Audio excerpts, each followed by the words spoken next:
Hey team, sorry about that. I was actually recapping the video or looking at it while I was processing, and it muted after the 5 minute mark. So I'm just gonna do take two over again. I apologize. This is like my third video I've recorded today, so bear with me. I'm sorry for the lateness of the hour, but I want to make sure everyone gets the info that they were waiting for, and you don't have to look at a video with no sound. That's the worst thing in the world. I think I stopped where the live market blog was. And here was so I'm going to do take two. Don't worry about it. I'll send this over to the back office when we get the video processed. Here are the three stocks we're watching this week. So let's go ahead and break it down, each one. That's where I'm kind of finishing that first video. I'll make sure to put some note that after 5 minutes, there's no sound, but at least you get a little bit. Bank of America, if we get a pullback or profit taking below 44, we're looking at a downside daily gap to fill at 42. That was the election day gap up. So let's take a look at Bank of America. All right, Bank of America. Yeah, I would hate to you guys just stare at the video with no sound. The worst. You can see here below 44, kind of a trend line there I drew. You can see pretty nice trend line. We broke above it before and rejected. But below 44, again, we're looking for that really a 20-day moving average right around 42.50 or that gap to fill right at 42. So really what I'm looking for is some volume to the downside and see if there's any hedging after this. Everyone's very bullish, obviously. So again, 44 is what we're looking for. If we get a flip down, I like the banks to be sold off just to fill out those gaps. Micron. Triple top, that's not something I believe in, or triple bottom. We usually break above that for third or fourth time. So I think Micron is set to break out. 114.46, we'll call it 114.50. Break above that, we could target up to 120, 118 or 120. Sorry, that was my pen or pens. To around 120 is what we're looking for. So 115 break to 120. If we see the 118s or the 117s, fine. Again, we're looking for volume. We still have more to go on Micron, in my opinion. Once we break above 120, we're taking a look at 127. So we're going to keep this on our watch list moving forward. Micron, keep these alerts. Again, above 115, we'll target to around up to the 120 level this week, if we can get it. Microsoft, you're thinking all-time highs, right? Microsoft got to be at 500. Nope. Microsoft's still kind of lagging behind the rest of the market in terms of like the Apples, the Teslas, and the Nvidias of the world. Obviously, through this Trump bump, we'll call it. 427, that's what we're looking for. That's above the 100-day. If we can get above there, then I'm looking at 440 calls, 445 calls this week or next. Really, my main target is right around 447 to 450. Once we break above that, then we could target all-time high. So this is another name. Kind of playing the catch-up, Microsoft and Micron. I like both of them for more upside. Bank of America, if we get the pullback. Some of the names I was talking about as well in the previous video was the names that we had for earnings this week. So let's take a look at it. Shopify. Shopify, I like this move for the more upside, but earnings is Tuesday in the morning. So 89 is the gap fill, 91.57 is the highs, recent highs, but really the target you're looking for is right around 100 to 103. If we were looking for a little risk to play some earnings, I think Shopify goes higher up to 100. This might be a squeeze as well because we held that 200 week MA, 200 weekly moving average. I think that we'll use that as a pivot once we break above 92, which is the highs from, when was this? This is February of 2024, February of this year. We also have Mara. Mara reports on Tuesday in the afternoon. You could see we're sitting on the 50-week MA.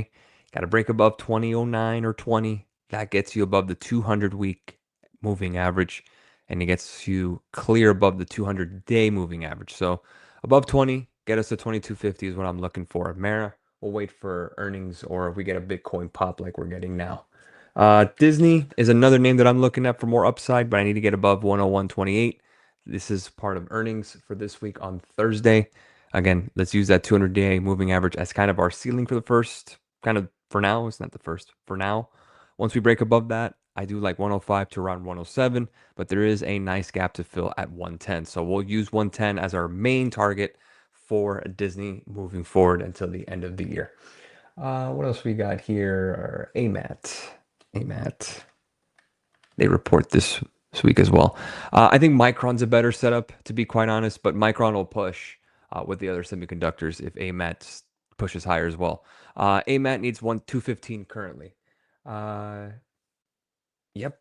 Give me a second. Yep, that's why I am recording it as we speak.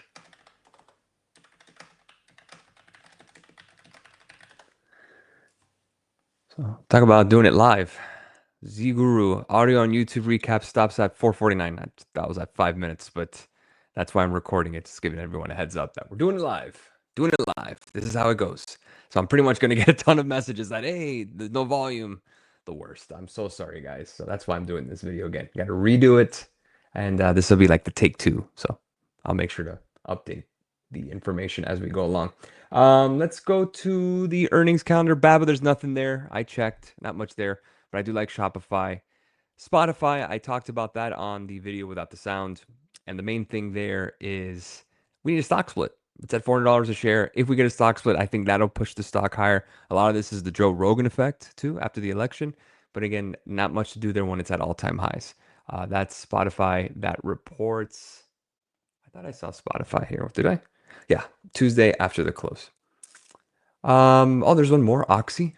Let's see. Oxy Petroleum. Crude oil is down. Crude oil is down. Oxy continues to fall even though Warren Buffett continues to buy, and it is below the 200-day. Wow. Okay.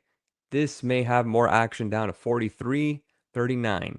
So, ooh, that's looking pretty good. That's looking pretty good.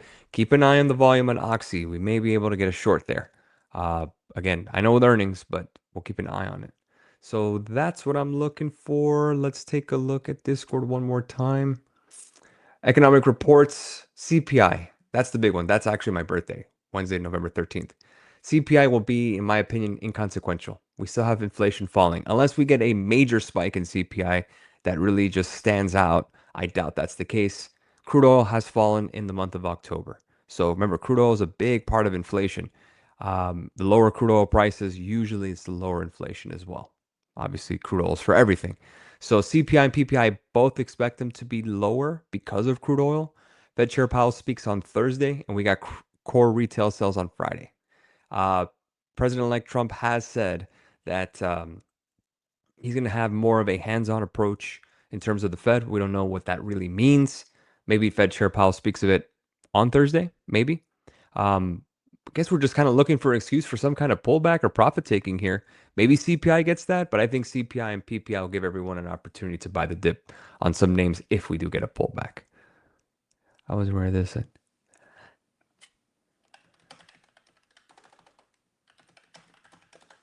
I want to give everyone a heads up. Thanks.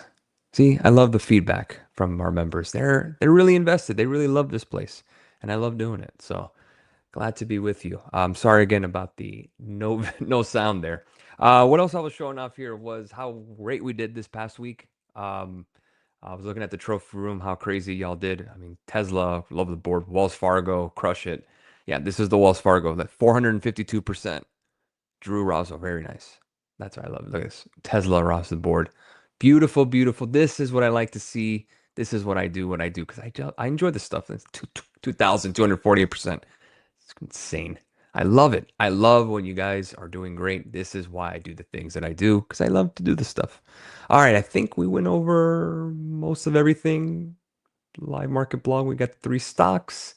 This will be part 2. Sorry about that. In terms of the week, great week. November 66, November 15, 66 calls Wells Fargo, 436%. You saw how one of our members did with that one in terms of in terms of that Wells Fargo trade. That was the election day trade.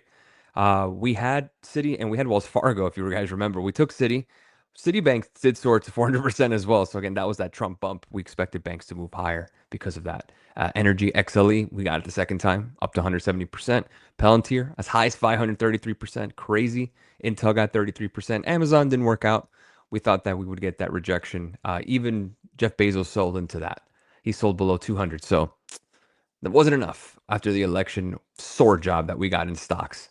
So we also have some GME open, a couple of Apple calls open as well. Hit as high as 33% on Friday, but we're still got them. But looking good here. So if you're someone that does the 40% leave a runner type, that's fine. Wells Fargo loans like 10 trades. So very, very good across the board. And we want to keep that momentum. The beginning of November was kind of tricky. We were 1 week early on Tesla. We were 1 week early on XLE. It happens. These are the things that we have to do, the ups and downs. But the ups are great. I'll tell you that much. The ups are great, and you could see it here. Just great stuff all around. This is what I love to see. Love to see the trophy room. Wells Fargo alone. That's a nice Christmas right there. Love it. All right. So there we are. I just wanted to make sure we had that second part of the video explained. Again, I am so sorry for having that audio issue. I'll get this uploaded for y'all. Have a great rest of your night, and I'll see you guys tomorrow. Cheers all.